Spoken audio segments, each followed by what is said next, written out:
par de preguntas, quien la pueda responder. ¿Qué recomiendan para el consumo seguro de plantas tratadas con químicos, especialmente en comunidades rurales que están rodeadas de plantíos tratados con químicos?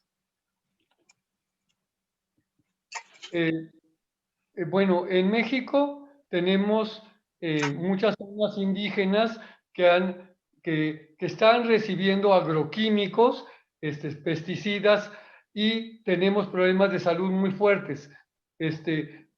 También sabemos que muchos de estos pesticidas también oxidan las moléculas y también tienen un impacto negativo en el sistema inmunológico, favorecen además enfermedades como cáncer.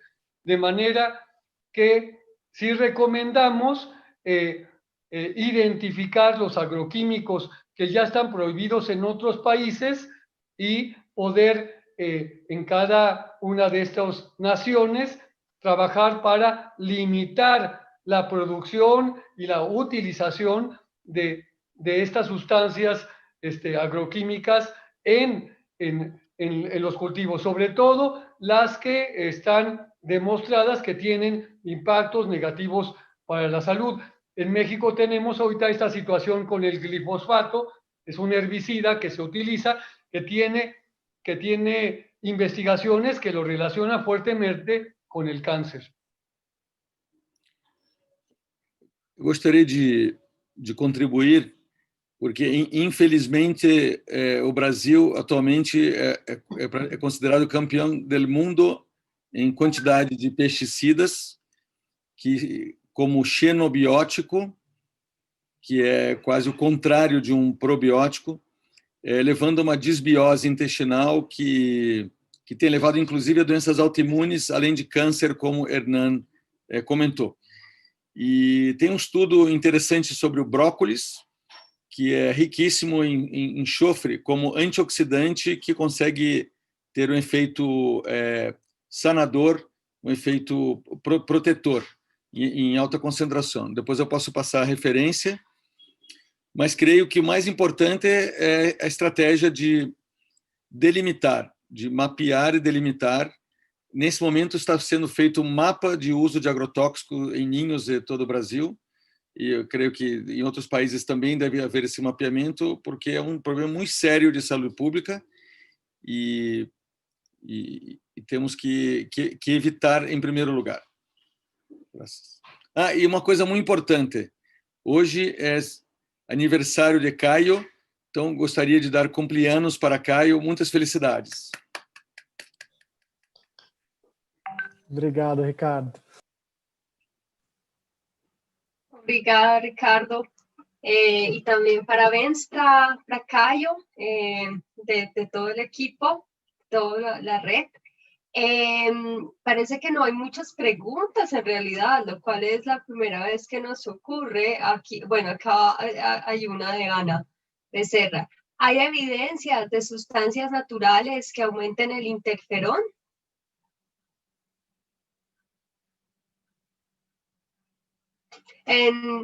Ricardo, no, ¿tienes el micrófono cerrado? Eu tenho que confirmar, mas eu creio que equinácea. A questão é que o interferon tem vários tipos de interferon e o importante é uma imunomodulação em direção a TH1. Vis com álbum, com certeza ele promove isso, e quando se produz um padrão TH1, se aumenta a produção de interferon, porque são citoquinas produzidas pelos linfócitos nesse padrão. Agora, se alguém quer complementar.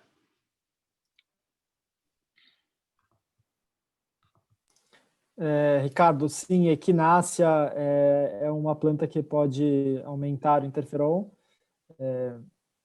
Tem muitas plantas que podem fazer essa imunoestimulação do interferon, né? Mas equinácea talvez seja mais... Sambucus nigra também é outra planta muito utilizada, mas tem muitas plantas na literatura.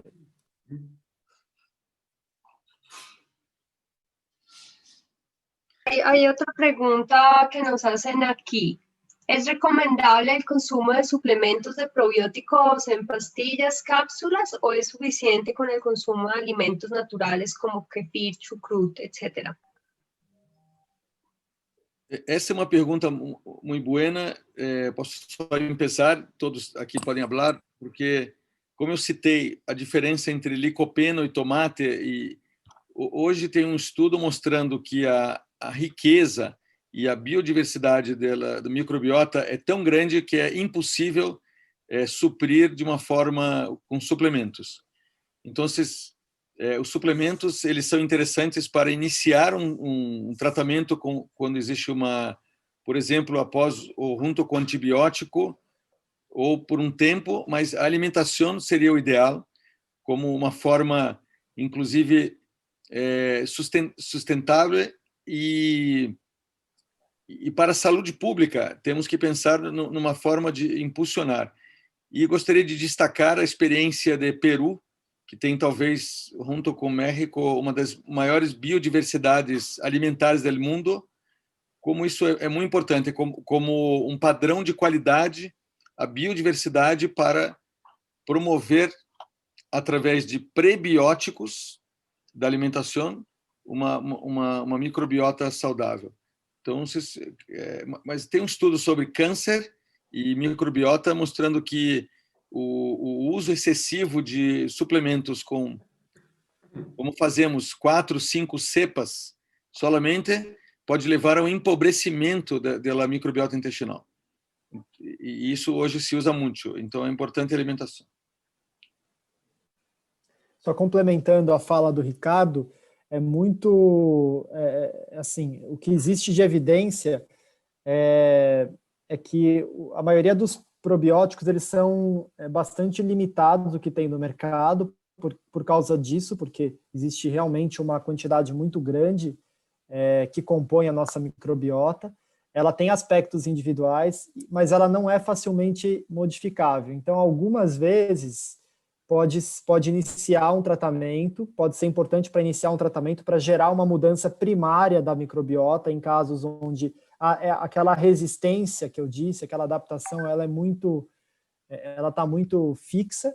Então, as mudanças de microbiota, elas são demoradas, elas demoram para se estabelecer e precisam contar com esses elementos de uma alimentação saudável, de contato com a natureza, considerar também os tratamentos, né? Quando você faz um tratamento com antibiótico, você tem uma mudança de microbiota, vai precisar cuidar melhor da sua alimentação, da microbiota para poder recuperar isso. Dos puntos. Nosotros estamos de acuerdo que a nivel general con una dieta normal es más que suficiente. Hay algunos casos específicos con algunas enfermedades que sí conviene acentuar ya elementos o suplementos concretos tanto de microbiota como de algunos otros elementos. Pero si tenemos una alimentación normal es suficiente. El otro punto muy interesante que no se ha comentado, que también hay una microbiota diferente en cada región, en cada país. Sabemos de gente que ha vivido en otro país, por ejemplo en la India, y al regresar a México tiene alteraciones fuertes intestinales porque su microbiota cambió. La microbiota de la India es muy diferente a la de México. Entonces, mientras se adapta a México, entonces puede tener problemas. Entonces, aquí lo que se ha recomendado es incorporar muchos alimentos que favorecen, inclusive suplementos que favorecen la microbiota local. Y esto ayuda a que esas personas mejoren rápidamente esa sintomatología que presentaban. Gracias. Adelante, Vera. Só queria, então, corroborar o que os colegas disseram, no sentido de que a gente não entre na medicalização da dieta, né, numa visão reducionista, mais biologicista. trazendo novamente que não existe, né, um alimento único que seja mágico, e o que a literatura demonstra é que quando um alimento ele tem um determinado nutriente, a absorção ela é diferente do suplemento, porque existe uma gama já de substâncias, então a sabedoria da natureza que inclusive favorece toda a absorção e o efeito que exerce no organismo. Então, é a variedade que pode compor essa saúde e trazer, na verdade, essa possibilidade de cultivarmos essa microbiota mais saudável. Aquí dos preguntas para ir cerrando la sesión de preguntas y respuestas. Hay varios que preguntan, entonces voy a unificarlo en una sola pregunta. ¿Qué recomendaciones tendríamos para el manejo de la situación aguda y sobre todo para la recuperación, puesto que estamos viendo que los pacientes después de presentar el COVID quedan con fatiga o quedan con mucho cansancio, semanas, meses en recuperar la fuerza, la energía vital? Entonces nos preguntan cuáles serían las recomendaciones en alimentación y nutrición saludable para ayudar a que ese paciente tenga una mejor recuperación de todas las secuelas del COVID. Bueno, en México tenemos experiencias positivas con una combinación inclusive de plantas medicinales que se conocen en las regiones que favorecen toda la función respiratoria y fisioterapia respiratoria. Nosotros en particular tenemos buenos resultados con una fisioterapia que han utilizado en pueblos pesqueros, que se llama Jugando con el Mar, que un familiar ayuda a que la gente esté resistiendo las olitas, brincando las olitas, respirando. También el efecto que produce el agua de mar, que es como una nebulización. Son elementos que se han hecho a nivel popular, a nivel indígena y que han funcionado. Entonces, hay diferentes tipos de fisioterapias respiratorias. Esto es muy importante incorporarlas porque la gente muchas veces queda afectado del pulmón en conjunto con la alimentación que ya hemos dicho y con plantas medicinales que favorecen el sistema respiratorio. En México utilizamos también el temazcal, que es una especie de baño de vapor que también hace una especie de nebulización.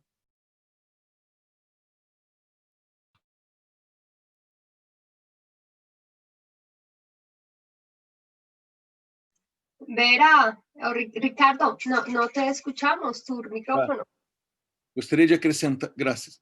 Gostaria de acrescentar que podemos também, como prevenção, aumentar a imunidade com algumas substâncias naturais, como o zinco, que já foi falado, própolis, equinácea, e alguns probióticos como prevenção. Na fase mais aguda, temos que pensar na parte respiratória, como o Hernán falou. Então, existem óleos essenciais como bergamota, que é um cítrico que parece ter um efeito de redução da carga viral no ar. Então, tem surgido algumas investigações sobre esse óleo, esse azeite essencial. E também, na fase de recuperação, pode-se voltar a usar esses produtos, mas na fase mais aguda, como eu disse antes, é muito importante também evitar, aumentar muito a imunidade. Probióticos não, isso não tem problema, mas equinácea, viscum, e não é tão interessante na fase da tempestade de citocinas.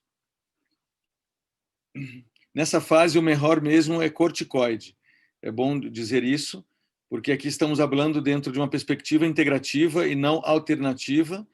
Eu, personalmente, tive Covid e foi fantástico nesses 3 dias muito intensos de tempestade de citocinas em pulmão. Corticoide foi o melhor tratamento e baseado em evidências. Mas antes e depois ele faria muito mal. Então, quem usa corticoide na fase inicial pode piorar a doença, ao invés de melhorar. Ele não previne, é só para quem tem alteração pulmonar. Obrigada. No sé, ¿alguno quiere complementar? Ok, hay dos últimas preguntas y son acerca de la vitamina. Bueno, hay una pregunta que nos hacen desde antroposofía, pero esa la vamos a dejar para la segunda sesión porque Nilo Gardín nos va a estar precisamente hablando acerca de antroposofía. ¿Listo? Hay una pregunta frente al uso de la vitamina D como preventivo. Yo creo que ahí con Cayo podemos contestar. De hecho, en el mapa de evidencias, dentro de los diferentes artículos que a abril ya estaban publicados, había evidencia científica del efecto de vitamina D sobre potenciar la respuesta inmunológica para aumentar respuesta frente a condiciones de infecciones virales. Y sí hay ya un par de artículos donde se está demostrando la evidencia y en la mayoría de protocolos hospitalarios se está indicando a los pacientes pues tener un nivel apropiado de vitamina D. Y adicionalmente a eso, pues hay que recordar que en muchos países, pues tenemos que con el cambio de las estaciones se suele generar una casi epidemia de bajas dosis de insuficiencias de vitamina D, lo cual se acompaña de mucha sintomatología en los pacientes y a veces en algunos países tropicales, pero que, por ejemplo, los que vimos en Bogotá, en Lima, que son ciudades frías, estamos observando que los pacientes tienen niveles menores de 15 o de 18 de vitamina D, 1,25 hidroxi, lo cual es una insuficiencia. Entonces hay que suplementar si en la dieta no está siendo suficiente, pero además el paciente no tiene mucho acceso a luz solar por las características climáticas de la ciudad, hay que suplementar y garantizar unas 20.000, 25.000 unidades al paciente.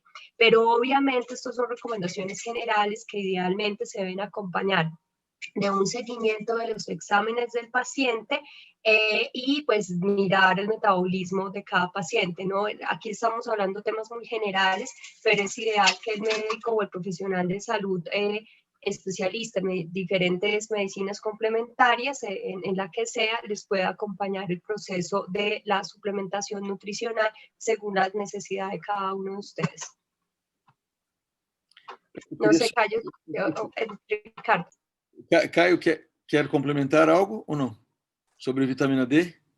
Não, como a Natália disse, as suplementações em geral, elas estão mais ligadas a carências, né? Então, não se faz suplementação em quem tem um nível de vitamina D adequado. As superdosagens, até o momento, não estão muito bem mapeadas na literatura, não tem uma indicação clara, né? A não ser que tenha saído algum estudo muito recente. Então, é como a Natália disse, é melhor cuidar da saúde. Não, eu acho que isso, só para corroborar o que vocês estão dizendo, para quem não tem carência de vitamina D, não tem indicação de vitamina D para o COVID. Para quem tem deficiência, sim. Aí é muito importante.